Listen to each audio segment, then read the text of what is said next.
Thank you for staying. First in the news, it is exactly 1 year since President John Mahama resumed office, and spare parts dealers at the Agyei market are giving the government positive assessment, citing the stabilization of the city, reduced taxes and overall improvements in economic conditions. However, the traders say key challenges remain and are urging the administration to step up efforts, particularly in addressing persistent road and transportation problems affecting their businesses. My colleague Adobia Asari visited Agyei and heard from them directly.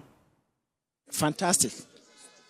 To me, semi-rating 1 year, actually, say out of 100%, and come be 80%.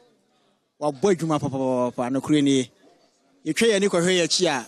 Sabi when you say politics, but I be a no. Omu economic team will be our board. We can what a solid economic team.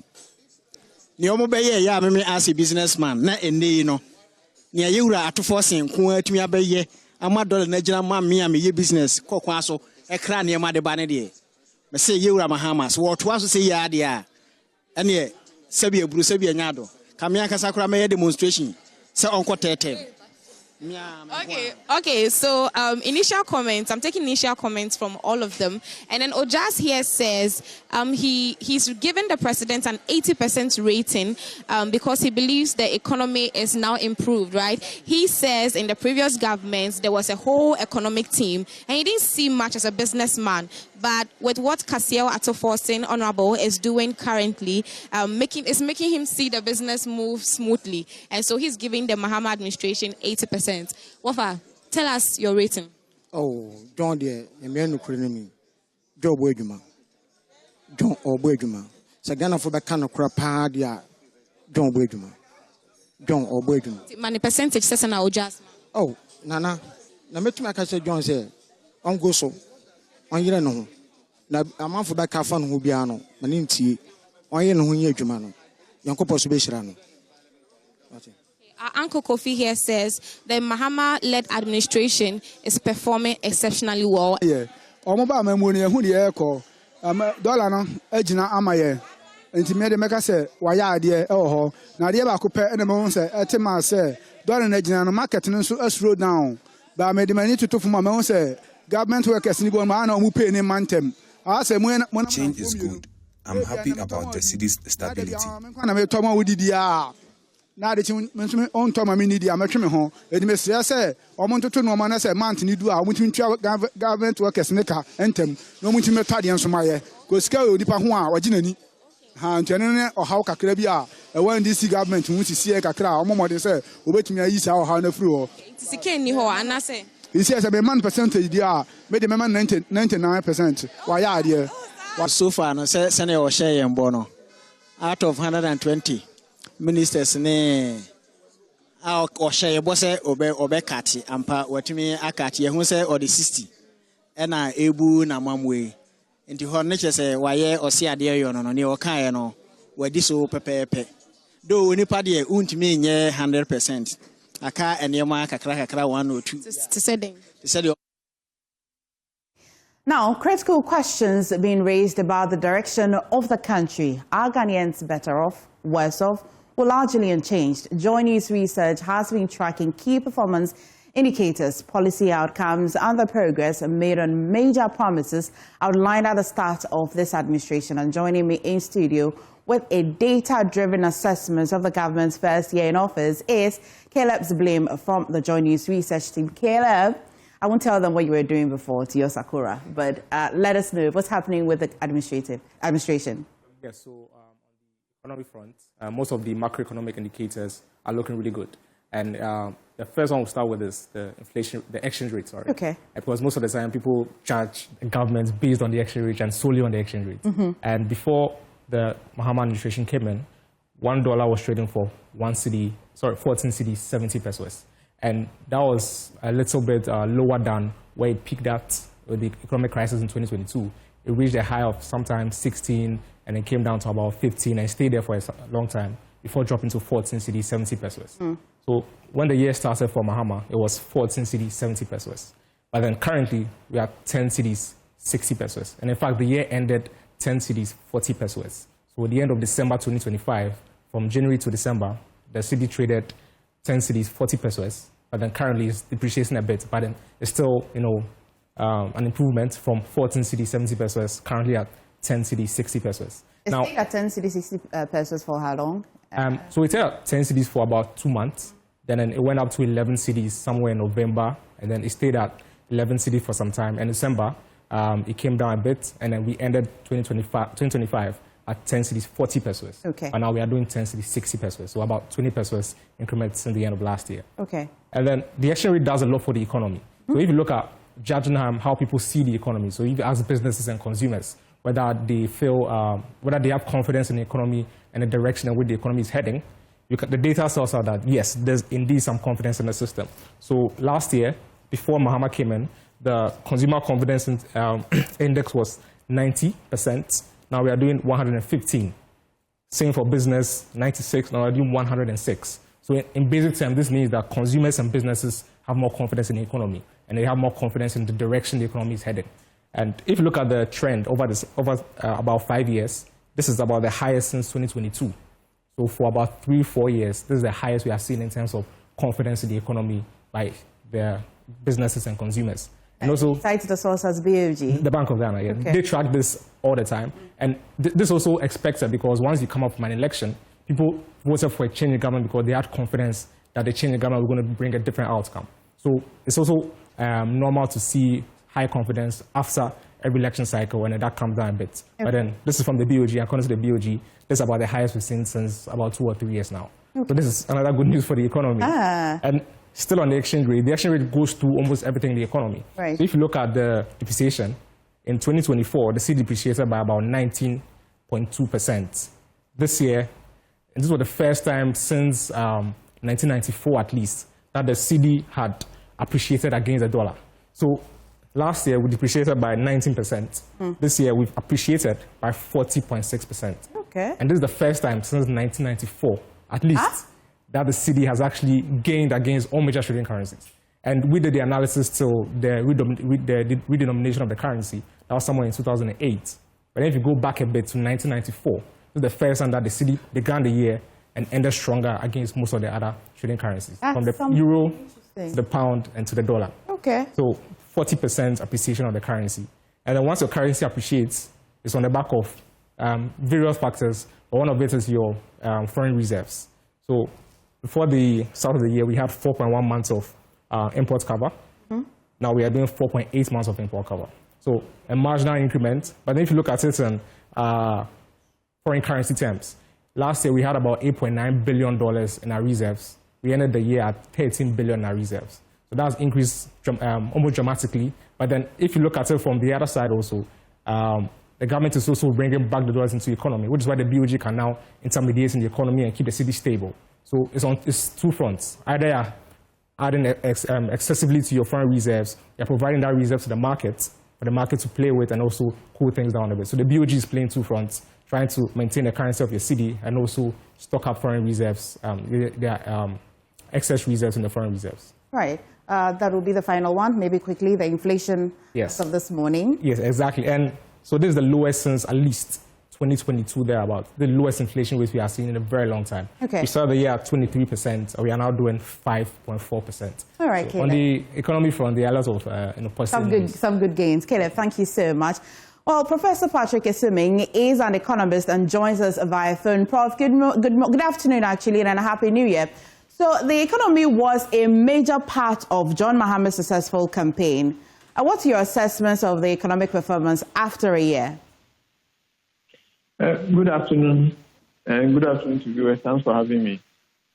The economy has done very well.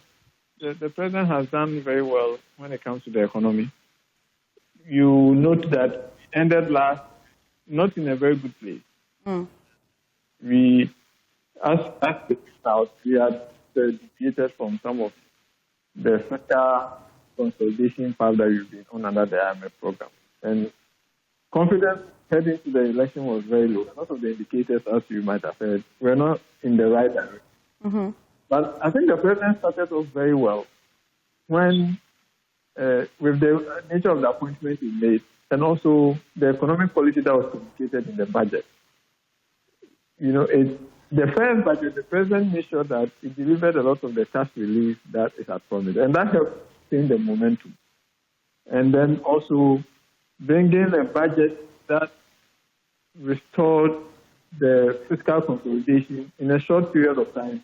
It helped to bring the IMF back on its side, and then also to communicate that it was ready to bring back the fiscal discipline. The other elements that have helped the government, for instance, the fact that gold prices have been high, and the fact that last year the rains were good and the harvest were strong. But you can't underestimate the change in policy direction and its role in the economic stability that we've seen. Right, for the economy, Prof, the factors that are contributing to the gains today, would you say are the same factors that existed previously? Some of them had been built on.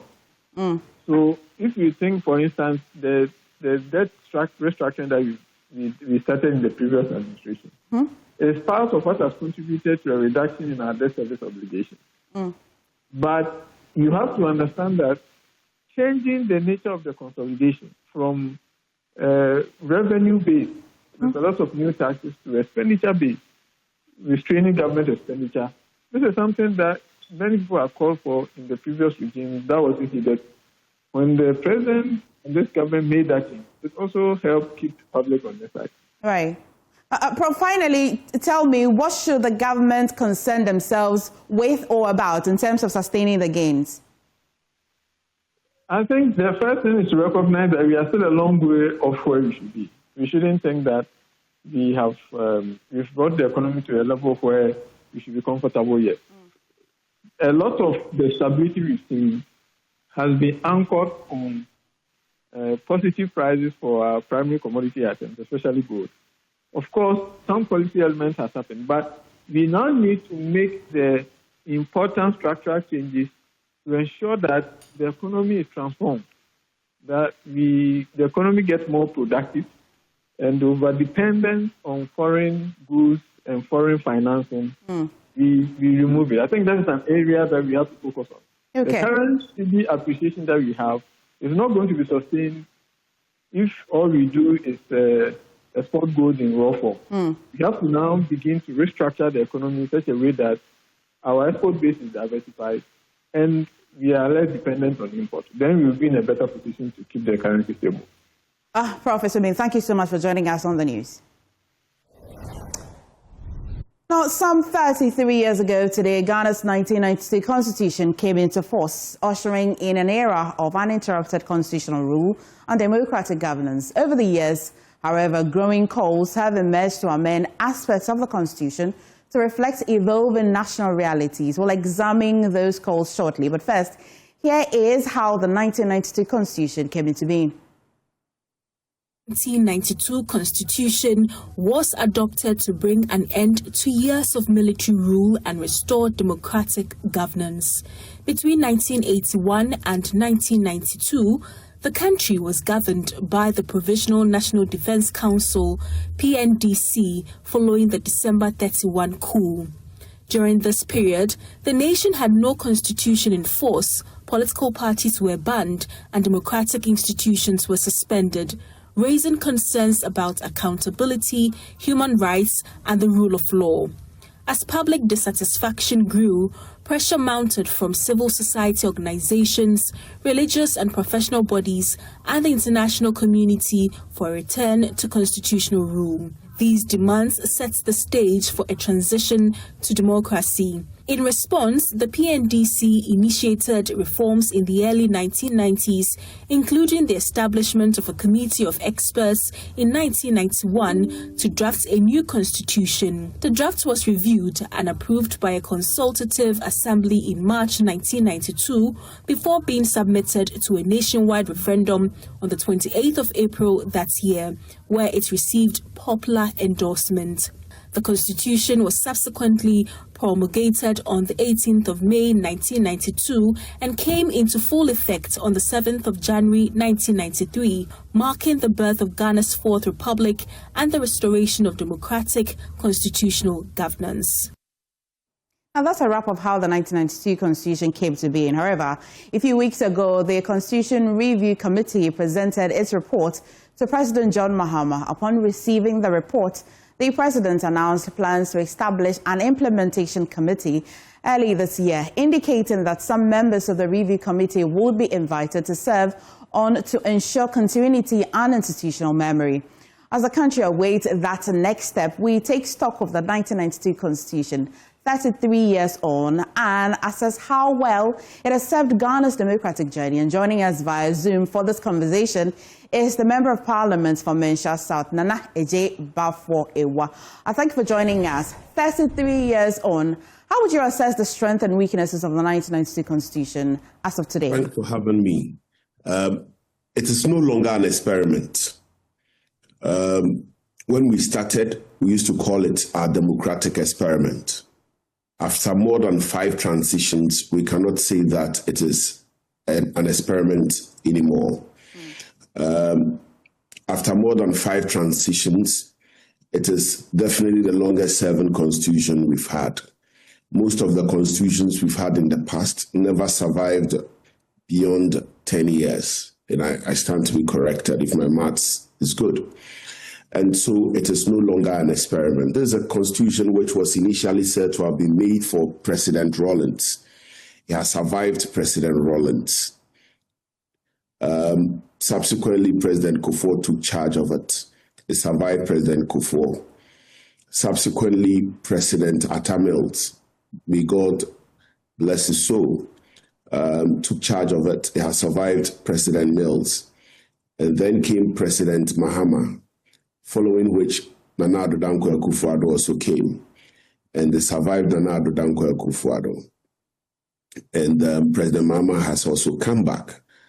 And interestingly, since the retirement of Dr. Kwadwo Afarijan, one of the things you observe about this constitution that makes it so beautiful, with all its weaknesses, it still remains very beautiful, is that since the retirement of Dr. Kwadwo Afarijan, you observe that the presidents that have been elected, the elections that saw the conduct of the elections that resulted in their being elected, they were mostly overseen by Electoral Commission or the chairperson of the Electoral Commission. The chairperson of the Electoral Commission that would mostly oversee it would have been appointed by his predecessor. And one of the common traits or the common thread that has run through this period has been mistrust of the Electoral Commission. Yet, the Electoral Commissions have seen or have supervised different elections that have resulted in different transitions. And so with all its weaknesses, there's something that we are supposed to celebrate. And I think that we've done very well as a country by overriding commitment to make sure that this journey, we get to where we are today. Well, today, government has begun taking practical steps really towards a constitutional reform, and you may have had an opportunity to review the committee. In fact, you may not, you have, because I've heard you speak about it quite extensively, and you've said that you're going to assess it thoroughly. What's your general assessment, and what are you assessing thoroughly? So I want your viewers to appreciate one thing. The Constitution is a living organism, just like any other human being. It has a soul, it has a spirit, and the various provisions also form parts of its organs. In amending the Constitution, it's just like you wanting to do a transplant of an organ of a human body. The scientists would tell you, and indeed you may have also heard in the past, that sometimes when you do a transplant, the body may reject it. We've heard, for instance, that somebody has done kidney transplant, the body has rejected it, liver transplant, the body has rejected it. It's the same with the Constitution. And so when you have been lucky to have a Constitution that has worked till date, the longest serving one which you've had in your history, right? Even though we said initially that it was done for President Rawlings, in touching it, you need to be extremely careful. Because whatever provision you are going to put there, we are now going to try it to see whether it will also work. And you don't see that with this one? This recommendations, the review? Do you see that? Firstly, we should not do a substantial overhaul, a significant overhaul. Does what you have seen so far amount to that? It looks like it, because we seem to be touching the body and soul of the Constitution. If you look at some of the proposals that are being made, it's an extensive one. And so we need to be careful. There are issues we've had in the last 30 years. For instance, decentralized issues of local government decentralization. Yes. The committee makes a proposal in respect of it. It will be worthy of consideration. For instance, we've had issues with Galamsey and the environment. We need to consider whether or not the provision of the Constitution that vests mineral rights in our president as in trust for the people may be worthy of consideration, right? So far for you, and just because of the time, so far for you, which one of them looks like the very soul and body of the Constitution and that you think that must be addressed? Which one of them? When you look at, for instance, the extension of the presidential term, it's problematic. And for me, another point which for me is so important is the attempt to even touch Article 290 of the Constitution. How to amend entrenched provisions. To amend the entrenched provision, to demote some of them into semi-entrenched and non-entrenched. That for me is a very dangerous experiment, because the entrenched provisions are the guardrails of our Constitution. It is the very reason why the Constitution has survived, right? Because look, when a party serves for let's say 8 terms, 2 terms, that is the 8 years. Yes. We have all come to see that at that point, people would want change, okay? Okay. Now, what you realize is that even the incumbent do contest elections at that point. The incumbent, therefore, would want to keep power, right? And so, in a human society where we are different and people have all sorts of thoughts, people have all sorts of ideas, if you don't have those guardrails, tomorrow somebody might find a way to touch.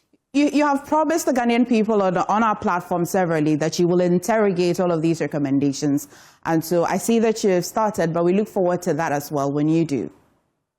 But maybe, maybe land on that. So we need to be careful with the proposals. As for the attempt to amend Article 290, it should not be entertained at all. It shouldn't be entertained.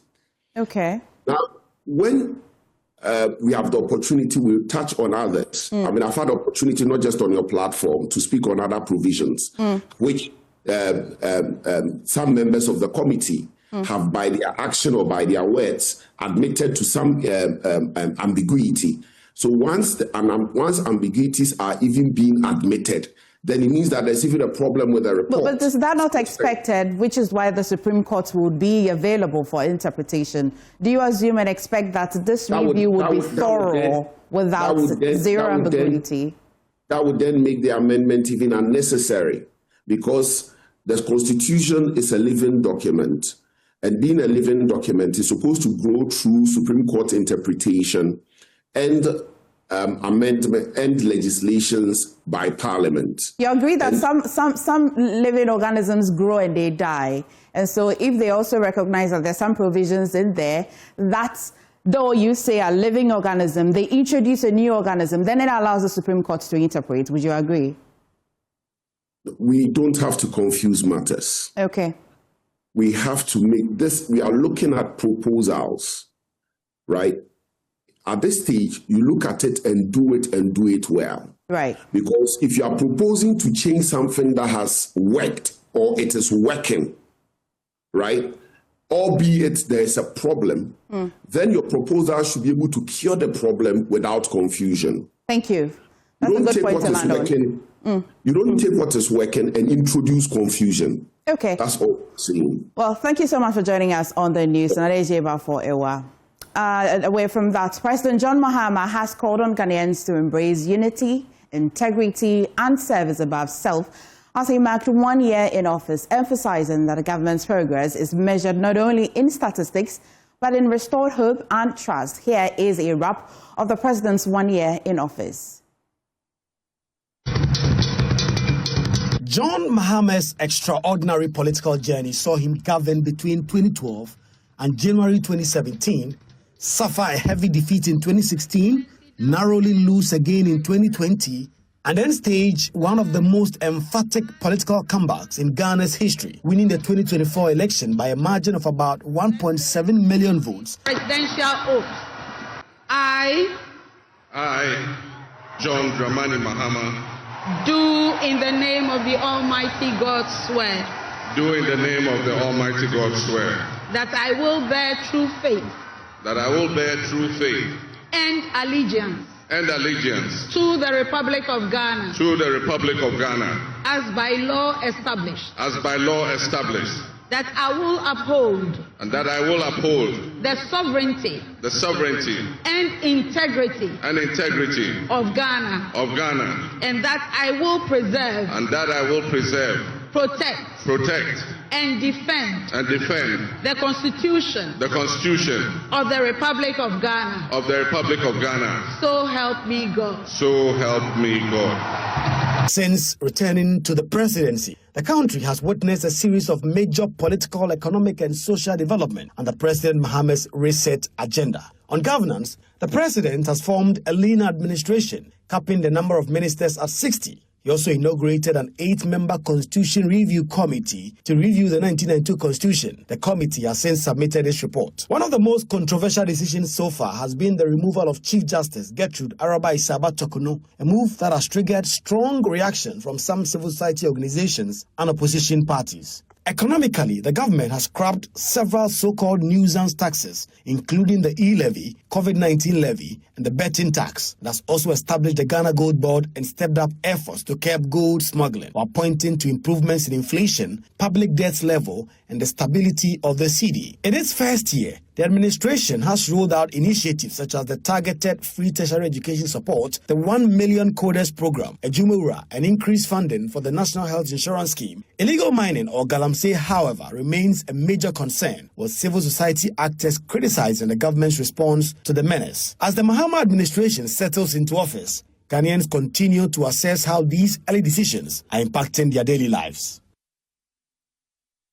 Speaking at a Thanksgiving service held at the Jubilee House in Accra, the president reflected on the achievements of his administration while acknowledging that much work remains. He urged Ghanaians to view the milestone as a moment for recommitment to governance anchored in competence, compassion, and inclusivity. He further outlined his administration's pledge to ethical leadership and service to the people, particularly the youth, the vulnerable, and those who feel excluded from the nation's development agenda. Countrymen and women, the year ahead will demand even more from us. It will test our resolve, our patience, and our discipline. But it will also offer us opportunities to deepen the reforms we have started, opportunities to accelerate our growth, and ensure that development and progress touches every part of our country. And so let us move forward with humility, let us lead with empathy, and let us govern with courage. And let us never forget that leadership is stewardship. It is temporary and fleeting. Authority is a fleeting trust held on behalf of the people. Thanksgiving must also be accompanied by recommitment. And so today, we recommit to ethical leadership, We recommit ourselves to service above self. We recommit ourselves to governance anchored in integrity, competence, and compassion. You're watching Joy News Today. We shall now take you to the Bank of Ghana, where the Asantehene is paying a courtesy call on the governor of the Bank of Ghana.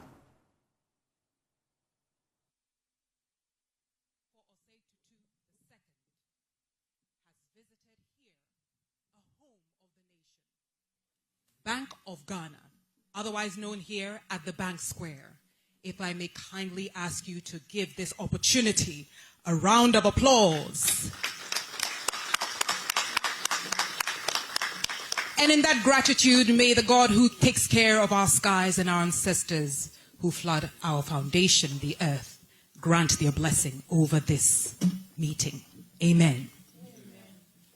Your Excellencies, distinguished ladies and gentlemen, venerable chiefs, members of the board of Bank of Ghana family, executives, management. My name is Anita Erskine, and it is an absolute honor to be standing here this morning at the beginning of the year 2026 to start the year on such a positive note. The venerable governor of the Bank of Ghana, here seated, ladies and gentlemen, has added his voice to the warm welcome of His Royal Majesty Otumfuo Osei Tutu II as a blessing of this powerful edifice. Ladies and gentlemen, it gives me great pleasure to hand over the microphone to the Acting Secretary of the Bank of Ghana. Please warmly welcome Ms. Kwashi, who will start off this August celebration and occasion with an introduction of the management, board of directors, and heads of department offices of the Bank of Ghana. Ladies and gentlemen, please warmly welcome Ms. Kwashi. Thank you very much. Thank you all. And a happy new year to us. We are pleased to welcome you all to the Bank of Ghana. And I would like to introduce our side of the delegation.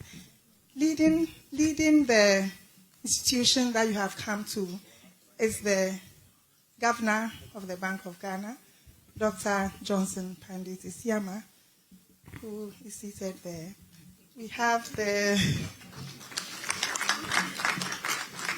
first Deputy Governor, who is Dr. Zachary Mumuni, also seated to my far right. And then we have the second Deputy Governor, Mrs. Matilda Asante Esiedu. We have been able to get some of our board members to join us. Due to the short notice, not all of them could come.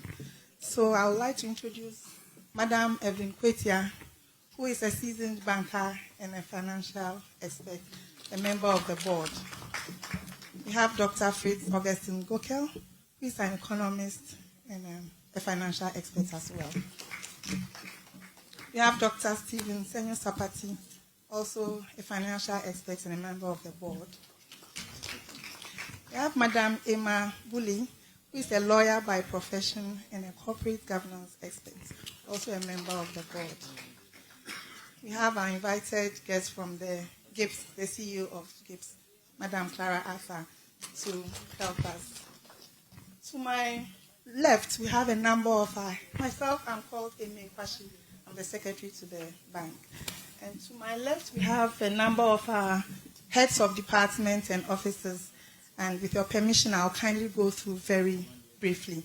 So I have Ms. Angela Ahadome, who is the head of the strategic office of the Bank of Ghana. I have Colonel Rafat, who is the head of our security. I have one of our advisors, Professor Gachi. Yes, and another advisor, Dr. Kuma, who is with us here also. Mr. Otabil, Bernard Otabil, is the head of the communications department. And Mr. Eric Hammond is one of our advisors to the banking department. Mr. Richard Assan is the head of the banking department. We have Madam Thelma Akushi Randolph, who is the head of the HR department. Mr. Randolph, Charles Randolph, is the head of the internal audit department. Mr. Stephen Amu is the head of the Estate and Project Management Department. It's quite a big bank and we have a lot of departments. We have Mr. Kimful. Emmanuel Kimful is the head of the Governance Department. Mr. Dr. Philip Abradu Otu is the head of the Research Department. Mr. Desmond Agboga is the head of the Other Financial Institutions Supervision Department. Mr. Elliot Amwakun is the head of the Restructuring and Resolution Department. Okay, Mr. Clarence Blay is the head of the Payment Systems Department. We have Mr. Niahulu Sowa, who is representing the Financial Markets Department. Okay, we have other senior officials of the bank here in present to welcome you, His Royal Majesty. Thank you. Your Royal Majesty, may I kindly, on your behalf, also ask your officials who are joining us here to be upstanding so that we can acknowledge your presence. If I may kindly ask the officials of His Royal Majesty, please be upstanding. And our family here at Bank of Ghana, please give them a resounding round of applause.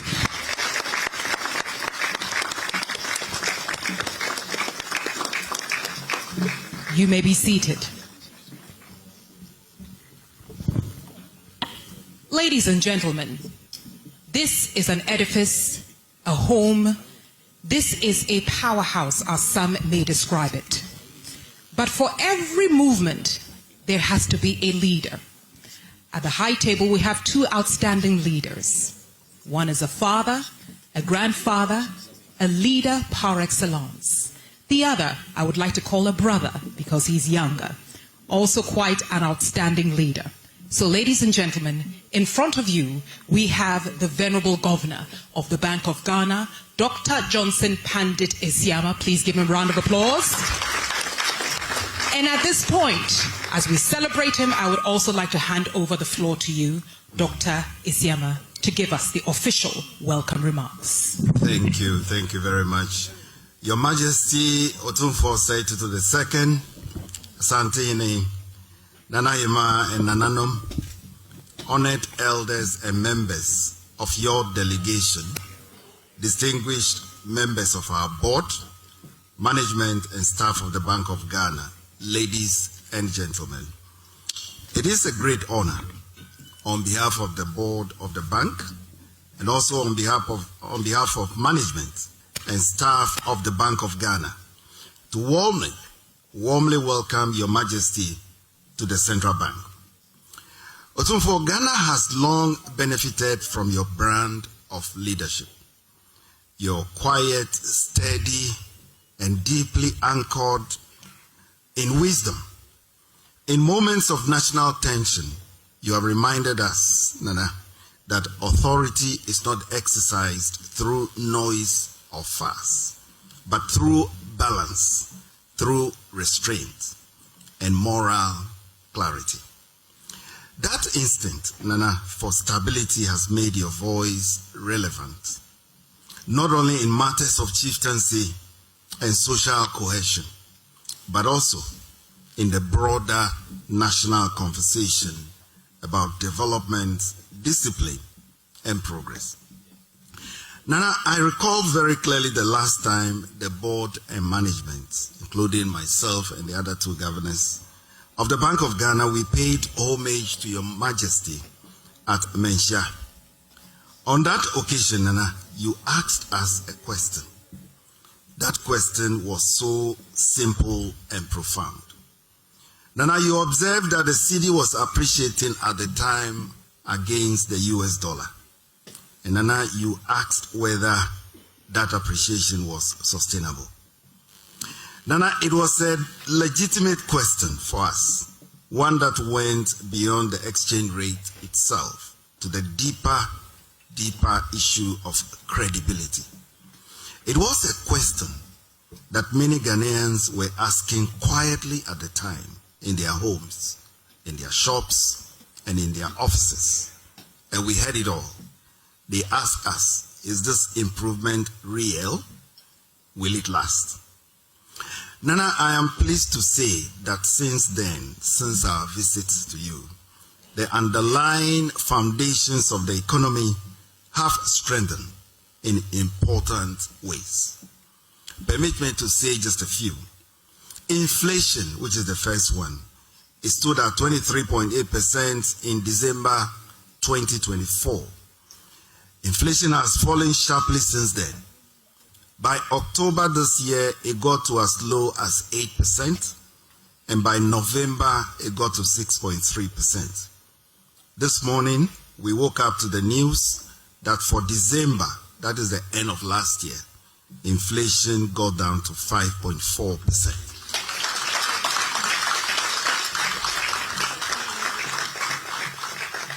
Now, I must say that this trend reflected the broad-based disinflation process across both food and non-food items. Certainly, Nana, these have not happened by accident. It is the result of sustained monetary discipline that we brought on board, the improved food supply conditions that existed throughout 2025. Our prayer is that this continues. And of course, the closer coordination across key policy institutions. That is the Bank of Ghana and also the Ministry of Finance. We are like cousins, and we have to relate with each other all the time.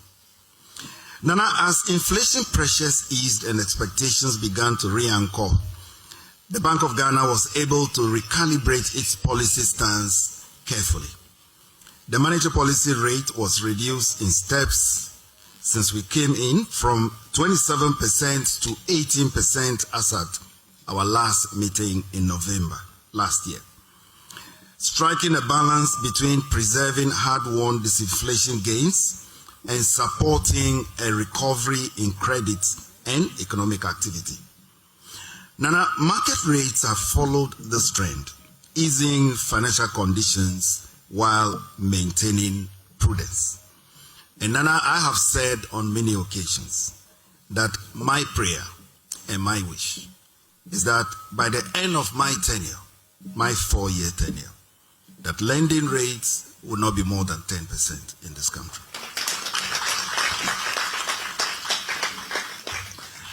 Nana, on the external front, buffers have also been rebuilt. Our gross international reserves, which is the variable we use to assess our resilience as a country. Our international reserves have risen to above $13.8 billion, and this is historic.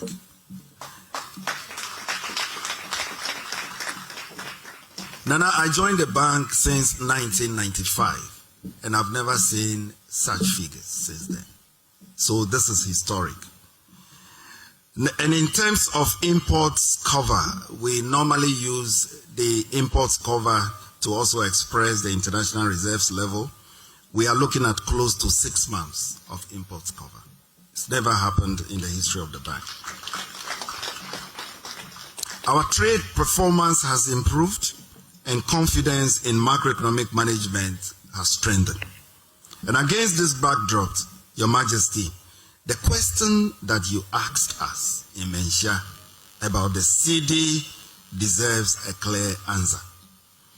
Nana, we are happy to report that the CD ended the year in a much stronger position also than many would have anticipated a year ago. According to Forbes, a year-end level of about 10.67 per US dollar placed the CD among the stronger performing currencies on the African continent. This outcome, Nana, reflects not only improved sentiment, but also better fundamentals, also stronger reserves, reduced inflation, and restored policy credibility. However, Nana, we remain careful in all these, not to confuse improvement with performance, with permanence. Exchange rate stability is not something that can be declared. It must be earned and earned continuously. A currency remains strong, Nana, only when the real economy beneath it is productive. only when the economy beneath it is competitive, and only when the economy beneath it is disciplined. And that is why we see the city's performance not as a victory lap, but as a responsibility. Sustainability, Nana, as Your Majesty rightly implied in your question, rests on deeper choices. And let me name a few: fiscal restraint instead of excess, production over consumption, exports over imports, and long-term thinking over short-term comfort. Nana, these are not technical matters alone. They are matters of national values and conduct. And in this respect, Otumfuo, your public counsel over the years has been remarkably consistent. Nana, you have repeatedly urged leaders to reduce waste. You have urged leaders to protect the public resources. And you have urged leaders to focus on development that creates real opportunity for ordinary Ghanaians. Nana, you have spoken about the need to empower Ghanaian enterprise, to support education, and to build an economy that produces, not merely an economy that trades. Nana, these messages align closely with what economic history teaches us, and that is that prosperity follows discipline, and stability follows credibility. Nana, your visit today is therefore not merely symbolic to us at the Bank of Ghana. It is very, very timely. Ghana's recovery, as we've seen so far, must now move beyond better statistics to better livelihoods for Ghanaians. It must translate into jobs for the youth, stronger local industry, affordable credits for enterprises, and that does not reignite inflation, and a financial system that supports enterprise and long-term investment. Nana, the Bank of Ghana is fully committed to playing its role firmly, independently, and professionally, so that the gains we are beginning to see will become durable and inclusive. Nana, we are grateful for your presence, your counsel, and your lifelong commitment to peace, unity, and national progress. Nana, your leadership reminds us that stability, whether social or economic, is built patiently, protected deliberately, and sustained through collective responsibility. Akwaba, Otumfuo, Medase.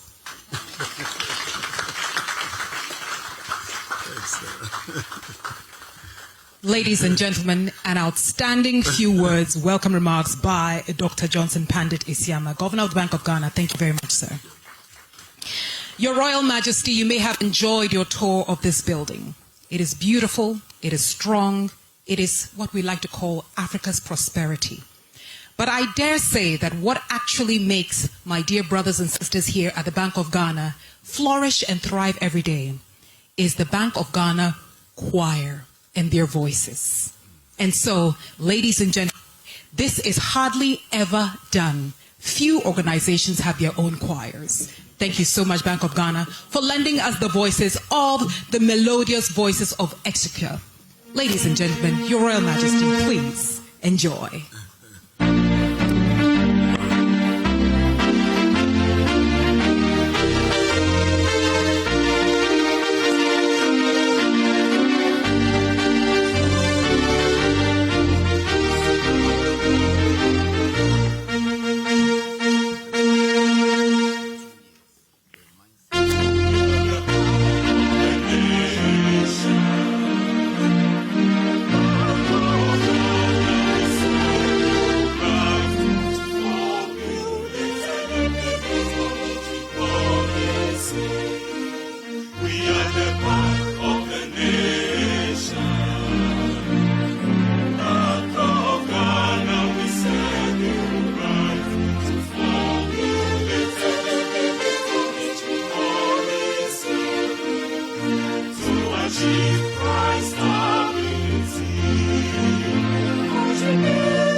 Ladies and gentlemen, a round of applause for the melodious voice Chika Bank of Ghana Choir performing the Bank of Ghana anthem.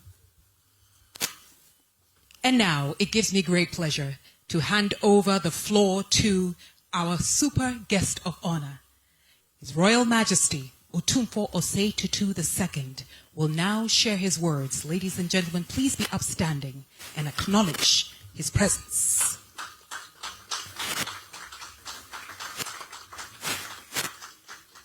Your Royal Majesty.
Yesterday, we were privileged to visit the National Police Headquarters, the people who are responsible for keeping us safe.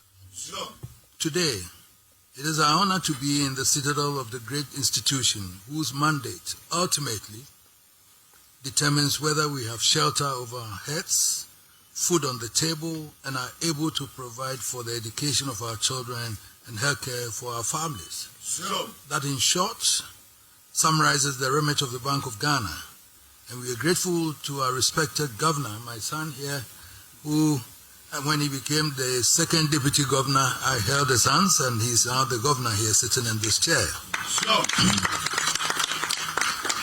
And his deputies and the management for the kind invitation for us to be here today.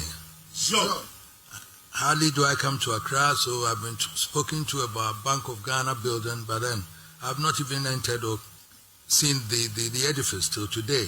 So I thank you very much for honoring me with this invitation. Sure. We are honored to be received by the entire team, including the Monetary Policy Committee, and particularly grateful for the opportunity to inspect your sparkling, bright new edifice.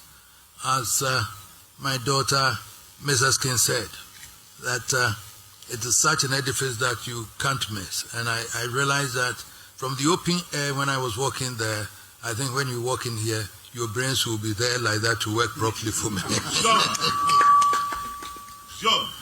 It is truly a magnificent edifice, truly fully benefiting the authority and power of the institution and the spirit and energy of the nation.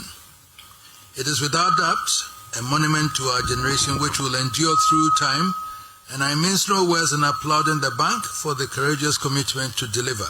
Sure. I hope, Governor, that it inspires your staff to raise their performance to a level befitting the new environment. Sure. Of course, I do not forget, Governor and the deputies and your team, that this is the Bank of Ghana. You see, I've come to the view that when the scientists tell us that the higher you go, the cooler it becomes, they do not include institutions like the Bank of Ghana. Because in my experience dealing with all the governors of the bank during our reign, it's been evident that in this hallowed environment, the heat that increases encases you at the top is such that not even the combined energies of all the manpower, no, the brain power at your disposal, can generate sufficient power to cool them down. Sure. It is not nearly as comfortable as all the trappings may suggest.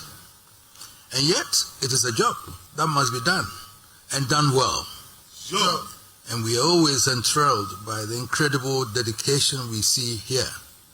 The level of expertise within these walls is second to none, and I can confidently declare my trust in the capacity of the able young brains I see today to help the bank fulfill its mandate. Sure.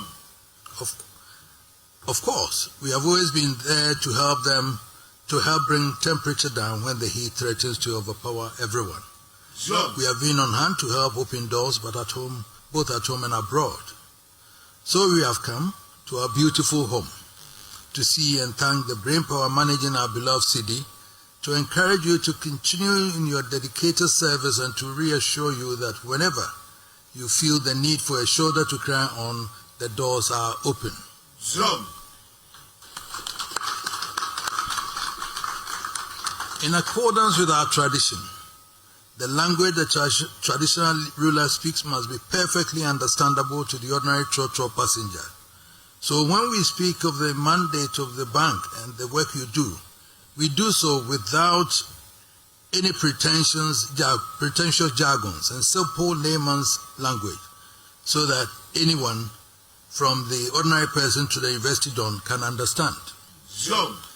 I have summarized the mandate of the banks as that which will ultimately determine whether we have a roof over our heads, food on the table, clothes to wear, and the ability to provide for our education and healthcare.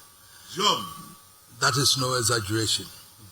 You are responsible for the national currency, and you are also responsible for fixing the interests that determine the rate at which we can borrow money. Sure. It is a fact of history that when the currency is healthy, the economy bristles with opportunities. The people are able to use the opportunities to create business. The business allows the people to create jobs and ultimately work in wealth. When the city wobbles, even the tsunami can be less destructive. Over the past year, after a difficult period, we have begun to breathe easy as the cedi stabilizes on the foreign exchange market. We recognize these are only the early stools of progress, and one will do well to be careful not to start feasting, as the governor said, before the true state of the harvest is known. Nonetheless, we think it is appropriate to acknowledge the discernible shift in direction and to encourage you to take any measure that will keep us on the right trajectory. So I'm here to encourage you. We have come not to preach to the experts, because you are the experts. We are just laymen living in Manchia, not knowing anything to do, but we have to fall on you. And I said to the governor and his two deputies that once I'm here with 2-3 people who have the money, this year I'll be rich.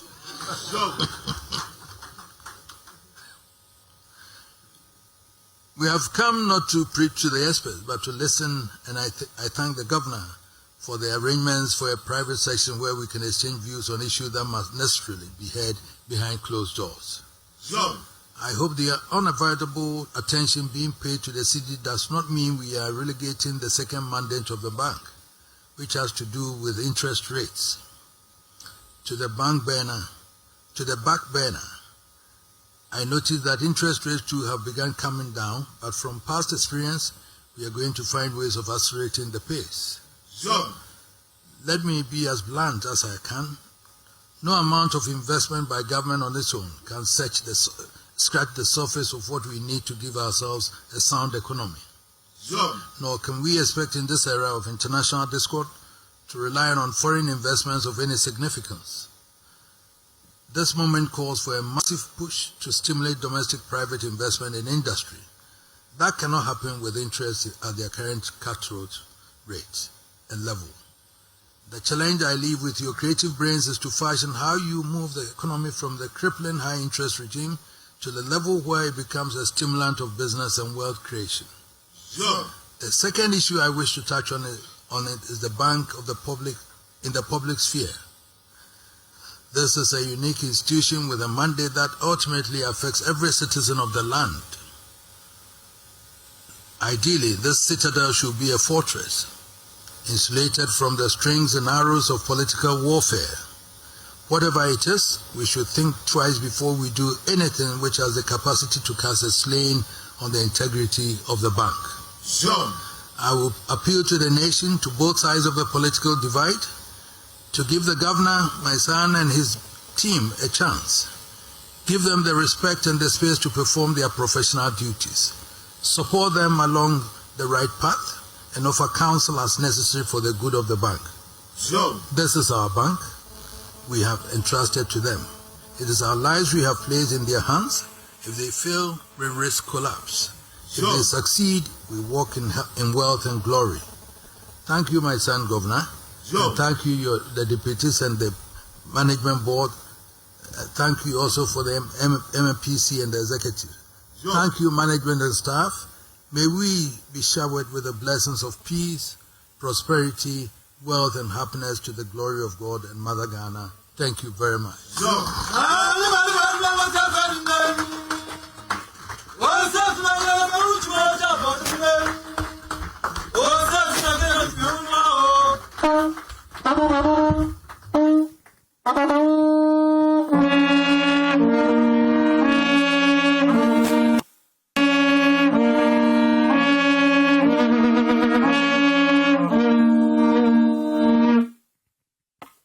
Your Royal Majesty, we thank you. Ladies and gentlemen, on the program, you will see there's a small, short slot for interaction with management and the board of directors on economic developments. I would like to give the floor 15 seconds to ask or to make one important contribution here in the presence of His Royal Majesty.